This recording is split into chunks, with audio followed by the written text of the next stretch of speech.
पतलू को बुखार हो गया है तो उनका थोड़ा वो ले लो, टेम्परेचर ले लो।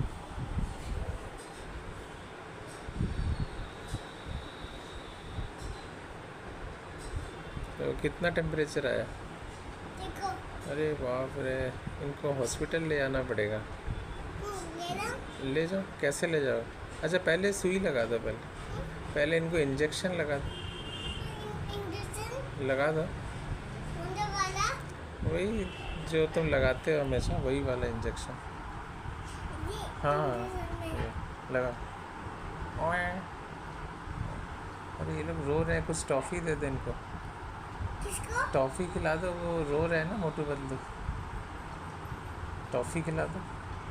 मम्मा तो मैं तेरे पास हूँ ना। पतलू को भी कर दो।